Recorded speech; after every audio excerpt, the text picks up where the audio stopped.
വിളവെടുപ്പിനു കാലമായി യജമാനൻ ഫലമെടുപ്പാൻ വന്നിടാനും സമയമായി കൊയ്ത്തുകാലം വന്നിതാ വിളവെടുപ്പിനു കാലമായി യജമാനൻ ഫലമെടുപ്പാൻ വന്നിടാനും സമയമായി ഉണർന്നിടാം നാം സോദരേ ഒരുങ്ങിടാം നാം വേലയ്ക്കായി ഉണർന്നിടാം നാം സോദരേ ഒരുങ്ങിടാം നാം വേലയ്ക്കായി പൂത്തുലഞ്ഞത വയലേലകൾ കാത്തിരിക്കുന്നു നമ്മളെ വേഗമുത്സുകരായി പോയിടാം പൂത്തുലഞ്ഞത വയലേലകൾ കാത്തിരിക്കുന്നു നമ്മളെ വേഗമുത്സുകരായി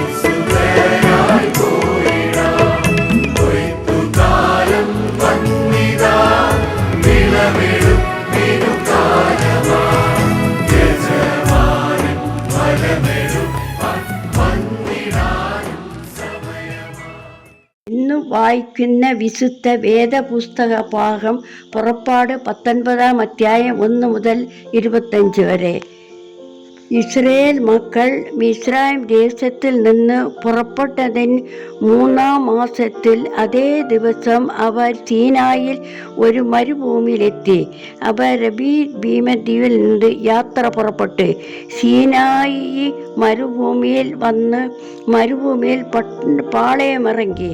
അവിടെ പർവ്വതത്തിനെതിരെ ഇസ്രായേൽ പാളയമിറങ്ങി. മോശെ ദൈവത്തിൻ്റെ അടുക്കൽ കയറി ചെന്ന് യഹോവ പർവ്വതത്തിൽ നിന്ന് അവനോട് വിളിച്ച് കൽപ്പിച്ചത്, നീ യാക്കോബ് ഗൃഹത്തോട് പറയുകയും ഇസ്രായേൽ മക്കളോടും അറിയിക്കുകയും ചെയ്യേണ്ടത് എന്തെന്നാൽ, ഞാൻ മിസ്രയീമിലോട് ചെയ്തതും നിങ്ങൾ കഴുകന്മാരുടെ ചിറകിന്മേൽ വഹിച്ച് എൻ്റെ അടുക്കൽ വരുത്തിയതും നിങ്ങൾ കണ്ടുവല്ലോ. ആകയാൽ നിങ്ങൾ എൻ്റെ വാക്ക് കേട്ട് അനുസരിക്കുകയും എൻ്റെ നിയമം പ്രമാണിക്കുകയും ചെയ്താൽ നിങ്ങൾ എനിക്ക് സകല ജാതികളിലും വച്ച് പ്രത്യേക സമ്പാദ്യമായിരിക്കും. ഭൂമിയെയൊക്കെയും എനിക്കുള്ളതെല്ലാം നിങ്ങൾ എനിക്ക് ഒരു പുരോഹിത രാജ്യത്വവും വിശുദ്ധ ജനവുമാകും. ഇവ നിൻ ഇസ്രായേൽ മക്കളോട് പറയേണ്ടത് വചനങ്ങളാകുന്നു. മോശെ വന്ന് ജനത്തിൻ്റെ മൂപ്പന്മാരെ വിളിച്ച് യഹോവേ തന്നോട് കൽപ്പിച്ച ഈ വചനങ്ങളൊക്കെയും അവരെ പറഞ്ഞ് കേൾപ്പിച്ച്, യഹോവ കൽപ്പിച്ചതൊക്കെയും ഞങ്ങൾ ചെയ്യും എന്ന് ജനം ഉത്തരം പറഞ്ഞ്. മോശെ ജനത്തിൻ്റെ വാക്ക് യഹോവയുടെ സന്നിധിയിൽ ബോധിപ്പിച്ച്, യഹോവേ മോശയോട്, ഞാൻ നിന്നോട് സംസാരിക്കുമ്പോൾ ജനം കേൾക്കേണ്ടതിന് നിന്റെ എന്നേക്കും വിശ്വസിക്കേണ്ടതിന് ഞാൻ ഇതാ മേഘസമ്പത്തിൽ നിന്റെ അടുക്കൽ വരുന്നു എന്ന് അരുളി ചെയ്ത്. ജനത്തിൻ്റെ വാക്ക് മോശെ യഹോവയോടെ ബോധിപ്പിച്ച് യഹോവ പിന്നെയും മോശയോട് കൽപ്പിച്ചത്, നീ ജനത്തിൻ്റെ അടുക്കൽ ചെന്ന് ഇന്നും നാളെയും അവരെ ശുദ്ധീകരിക്കുക. അവർ വസ്ത്രം അലക്കി 3-ാം ദിവസത്തേക്ക് ഒരുങ്ങിയിരിക്കട്ടെ. 3-ാം ദിവസം യഹോവ സകല ജനവും കാണെ സീനായി പർവ്വതത്തിൽ ഇറങ്ങും. ജനം പർവ്വതത്തിൽ കയറാതെയും അതിൻ്റെ അടിവാരം തൊടാതെയും ഇരുപ്പാൻ സൂക്ഷിക്കണം എന്ന് പറഞ്ഞ്, നീ അവർക്കായി ചുറ്റും അതിർ തീർക്കണം. പർവ്വതം തൊടുന്നവർ എല്ലാം മരണശിക്ഷ അനുഭവിക്കണം. കൈ തൊടാതെ അവരെ കല്ലെറിഞ്ഞ് എയ്തോ കൊന്നുകളയണം. മൃഗമായാലും മനുഷ്യരായാലും ജീവനോടിരിക്കരുത്. കാഹളം ദീർഘമായി ധ്വനിക്കുമ്പോൾ അവർ പർവ്വതത്തിൽ അടുത്തു വരട്ടെ. മോശെ പർവ്വതത്തിൽ നിന്ന് ജനത്തിൻ്റെ അടുക്കൽ ഇറങ്ങിച്ചെന്ന് ജനത്തെ ശുദ്ധീകരിച്ച് അവർ വസ്ത്രം അലക്കുകയും ചെയ്ത് അവർ ജനത്തോട് 3-ാം ദിവസത്തേക്ക് ഒരുങ്ങിയിരിക്കണം. അങ്ങനെ ഭാര്യമാരടുക്കൽ ചെല്ലരുതേ എന്ന് പറഞ്ഞ് 3-ാം ദിവസം നേരം വെളുത്തപ്പോൾ ഇടിമുഴക്കവും മിന്നലും പർവ്വതത്തിൽ കാർമേഘവും മഹാഗംഭീരമായ കാഹളധ്വനിയും ഉണ്ടായി. പാളയത്തിലുള്ള ജനമൊക്കെയും നടുങ്ങി.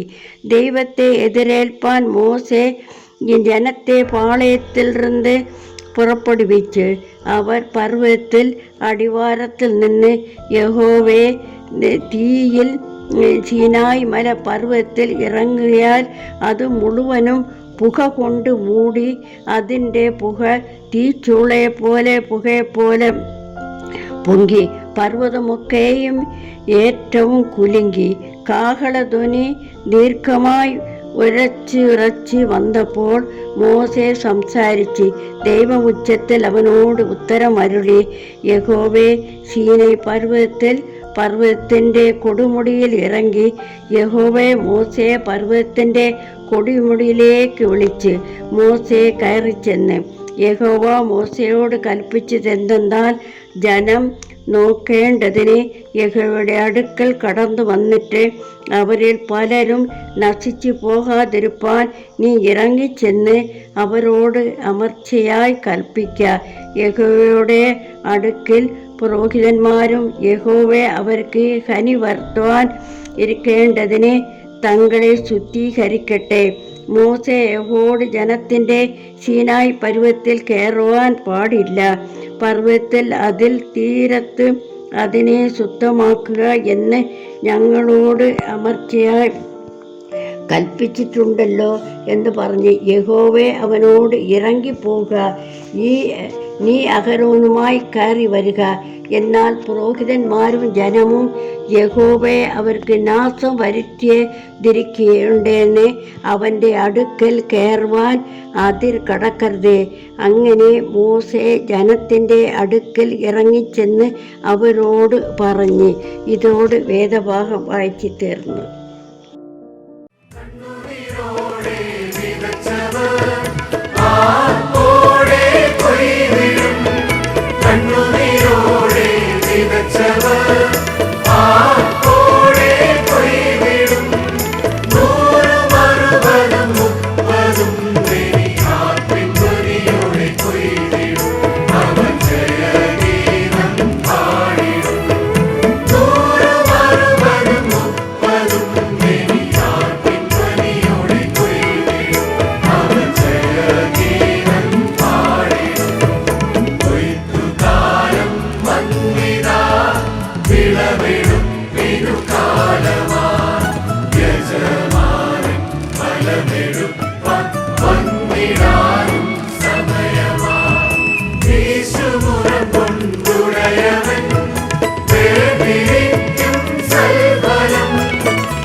പ്രതിഫലം തരും ഈശന്മാർ വേല ചെയ്തോർ പൂജിതമാർ.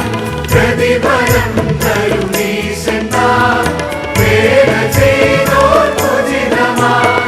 പകൽ പോകുവോളവും തൻ വേലയെ തികയ്ക്കുവാൻ ദാസരായി തീരുവാൻ. പകൽ പോകുവോളവും വേലയെ തികയ്ക്കുവാൻ ദാസരായി